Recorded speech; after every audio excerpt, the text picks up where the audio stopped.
Jadi ini merupakan TRN MT1 Max. Ini adalah ayam 100 ribuan yang cukup unik karena dia punya switch-nya. Untuk harganya ya 100 ribuan gitu ya. Dia ada switch-nya di belakang sini untuk ganti tuningannya. Apakah cuma gimmick? Apakah beneran berfungsi? Ini fungsinya beneran ada, switch-switchnya. Tapi apakah gue suka suara tuningan-tuningan yang dihasilkan? Kurang begitu, tapi kita mulai dulu dengan boxnya ya, sama isi-isinya. Nah, boxnya seperti ini, udah kelihatan kayak ayam Chi-Fi sangat standar gitu ya, standar sekali. Jadi ya, ini tinggal ditarik ke atas saja. Ayamnya di sini ada kabel, ear tip, sama ada ini, apa namanya? Nih, alat pengganti, buat apa ya, ganti switchnya. Ini kayak SIM card puller nih ya, SIM card puller. Terus habis itu ear tip-nya datang ada cukup gimana ya, berbeda karena yang datang sama ayamnya sendiri ini kayak gini nih, bentuknya kayak apa ya, spring tip clone, jadi kayak spring tip clone gitu, tapi yang lainnya kayak kajet biasa yang rada putih transparan plain gini, nggak transparan sih ya, milky white gitu lah ya, milky white transparent. Nah, kabelnya kayak gini. Cukup gue nggak gitu suka kabelnya, seperti biasa, gampang kebelit dan kaku. Dia juga ya udah gitu doang. Ada mic-nya. Gila guys, kemarin gue hampir kecelakaan gara-gara satu orang keluar dari belokan langsung dia ke kanan. Nah, jadi ini ada 3 baris, dia keluar dari kiri, terus habis itu langsung ke baris paling kanan dan memutar balik. Gila, gue hampir kecelakaan, goblok. 3.5 angle sama dia bentuknya QDC ya, 2-pin QDC. Nah, jadi ini ayamnya sendiri, dimana kalau misalnya dilihat build quality-nya sebenarnya cukup standar ayam Chi-Fi pada biasanya. Belakangnya ada tuningan switch-nya, ini kabelnya udah gue upgrade jadi KB ear punya, sama dia punya ear tip-nya udah gue ganti sama spring tip. Nah, tapi sebelum gue mulai, ini ada masalah QC, oke? Dimana ayam yang kanan ini kayak ketutupan drivernya, dimana kalau misalnya ini kan harusnya open back, ya semi open back kalau misalnya mereka bilang ya, nggak ada suara yang keluar dari sebagian kanan dan dia punya exhaust cukup jelek. Jadi di sini ada pressure, dimana kalau misalnya gua masang di bagian kanan itu ada kayak suara ceklik-ceklik gitu karena over pressure dan nggak bisa kebuang udaranya keluar lewat dari mana, samping atau dari belakang gitu ya. Sedangkan yang kiri bisa. Jadi gue pasangnya cukup nyaman dan ya biasa aja.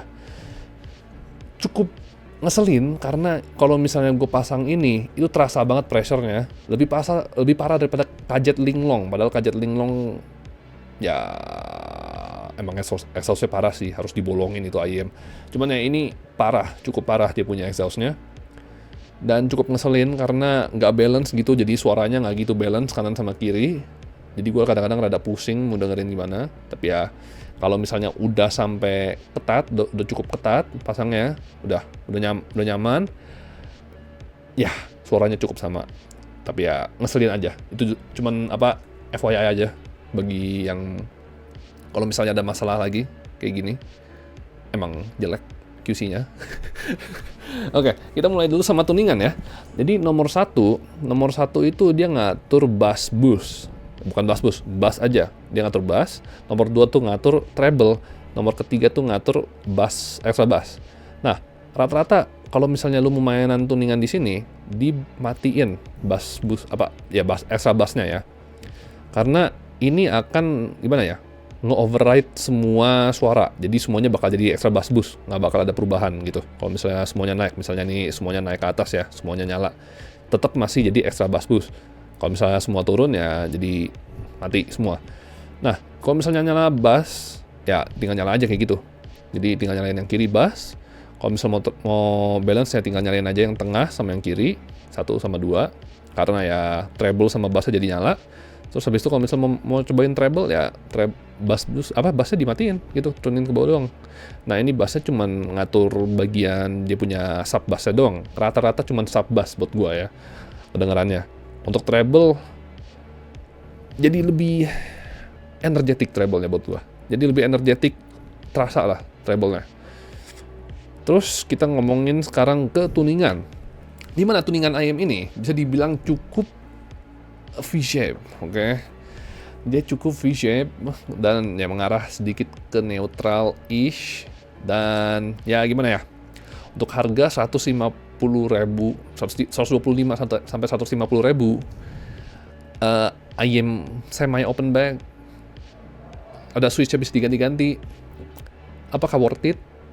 Tergantung lo. Kalau misalnya lu lagi pengen cobain IM yang bisa diganti switch-switchnya, menurut gue ini cukup worth it, tapi buat gue sendiri kurang begitu. Nah, sekarang gue ngomongin sama bassnya dulu, sama ya overall tuningannya ya. Gua nggak gitu suka dia punya extra bass, karena extra bassnya itu ngetutupin semuanya, treble-nya turun semua, dan midnya juga nggak gitu kedengeran, dan yang kedengeran cuma bassnya doang. Jadi kayak sedikit terlalu overbloat, sangat terlalu bloat, dan V-shape-nya lumayan parah. Nah, kita ngomongin bass, dimana bass ya cukup oke, cukup berkualitas, dan mid-nya sebenarnya cukup biasa aja karena kan dia ada V-shape ya, jadi kurang kedengeran. Tapi dia punya bagian vokal sebenarnya kualitasnya bagus, cuman kadang-kadang karena tuningan dan karena bassnya, kecuali pas bagian treble, itu suaranya rada terbelakangi, rata-rata terbelakangi, oke. Tapi buat gue kualitas cukup oke untuk harga 150.000. Nah, dia punya treble, buat gue justru bagus. Ini adalah highlight dari IM ya, kayak gini lah biasa. Treble-nya emang bagus, cuman ya sedikit terlalu energetik buat gue, dimana kadang-kadang ya sangat melelahkan. Ini IM melelahkan sekali buat gue ya, kalau misalnya pakai treble tengahnya nyala. Jadi mau bagian balance atau bagian treble boost itu cukup melelahkan, dan gue jadi malas makainya kalau misalnya gue lagi main game atau lagi lama-lama ya. Treble fatigue lumayan parah. Si balance ada dikit, cuman nggak separah yang gue pikirkan, dan ya ada peak di 10K yang cukup kadang-kadang ngeselin, cuman oke saja, sangat oke. Terus ya soundstage, ya seperti yang lu dengar ini gimmick banget. Kalau misalnya semi open back-nya, nggak tahu kenapa semi open back suara keluar dari belakang, tapi soundstage-nya nggak gitu gede. Mungkin karena dia punya bagian frame-nya kurang bagus, nggak tahu, gue juga nggak tahu. Soundstage-nya nggak gitu lebar, lebih lebar KZ Linglong malah. Bingung gue, padahal kecil gitu ayamnya. Imaging cukup oke lah, imaging standar sekarang. Zaman sekarang tuh rata-rata imaging udah cukup bagus ayam. Ini detail sama resolusi gue justru lumayan bagus buat harganya. Kayak lumayan keluar suara-suara hal-hal kecil-kecil yang gue kayak, ada kayak suara-suara ini di track-track ini gitu. Lumayan seneng gue pas denger. Jadi cukup oke sebenarnya, cuman ya itu dia masalah QC issue. Nah, gue mau ngomongin kesimpulan, di mana gue mau ngomongin cara gue pakai IM ini.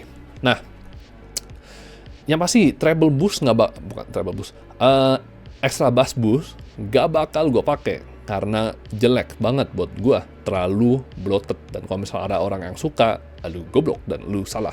Dan selanjutnya ada juga bagian bass boost. Bisa dibilang bass boost ini adalah tuningan yang paling nyaman. Kenapa? Karena treble-nya nggak gitu tajam, lebih nyantai lah ya treble-nya. Nggak gitu energetik, tapi ya kayak gitu, suaranya rada sedikit terbelakangi yang lain-lain selain suara bass. Kayak suara vokal, misalnya orang lagi ngomong, atau suara-suara kayak ya apa yang berfokus pada treble gitu lah ya. Rada kurang enak lah kalau misalnya mau orang bilang ya lah ya. Cuman buat gue paling nyaman suaranya, paling nyaman, paling warm. Ya rada warm kalau misalnya bass boost doang. Nah, kalau misalnya ada yang balance, justru balance-nya menurut gue kurang balance. Tetap masih mengarah ke V-shape dan masih menutupi suara vokal, dan banyak orang juga yang bilang bahwa dia punya terlalu mati, tapi nggak juga sih buat gue. Cuman karena bassnya tuh menutupin rata-rata suaranya, jadi terasa seperti terlalu mati, padahal kagak. Tapi ya biasa aja untuk ininya. Cuman kayak bass boost yang sedikit treble treble-nya lebih energetik aja. Jadi ya standar aja buat gue. Tetap aja gue kurang suka treble-nya gitu ya. Tapi kita lanjut ke treble boost, dimana harusnya gue benci sama treble boost, tapi enggak, oke. Berhubungan ini IM itu highlight-nya treble-nya, karena treble-nya yang cukup energetik dan cukup panjang gitu. Justru malah treble boost-nya itu membantu dia suaranya jadi lebih balance dan lebih enak didengar buat gua. Cuman ya masalahnya itu, karena treble-nya lebih energetik, treble-nya lebih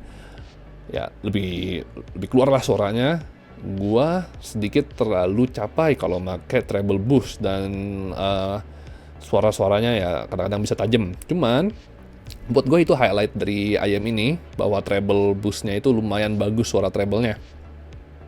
Rada emang tolol, cuman enak treble-nya, cuman sedikit terlalu menyampaikan. Dah gitu doang sih. Gue makanya kayak gitu. Treble buat gue paling bagus suaranya. Suara bass boost, bass ya, pokoknya bass boost itu suara yang paling nyaman, paling gampang dipakai, paling enak buat jangka panjang. Balance gimana ya, terlalu bloated buat gue buat dibilang balance. Jadi ya kalau misalnya mau bilang balance, treble-nya lebih balance daripada balance. Rada goblok cuman. Sama extra bass boost, sampah. Jangan pernah pakai, jangan pernah coba memakainya. Kalau misalnya switch nomor 3 bisa dihilangkan, gua hilangkan. Hanyalah gimmick itu. Jadi sampai situ aja video untuk hari ini. Kalau lu punya IM ini, gimana perasaan lu pas lu dengerin IM ini? Buat gua cukup oke. Dia nggak gimmick, cuman gua kurang suka tuningannya. Tapi untuk harganya bisa diganti-ganti switchnya. Kalau misalnya lu lagi gabut, oke. Maksudnya oke, cukup oke justru buat gua. Tapi ya kayak gitu aja. Thank you udah nonton video untuk hari ini, dan sampai jumpa di video berikutnya di mana gua akan nge-review IM ini. Moondrop Aria Snow. Nah, apakah masih worth it di tahun 2023, akhir 2023 ini? Kita ketahui di episode berikutnya, dan ya gitu aja. Sampai jumpa di video berikutnya. Stay safe, bye-bye.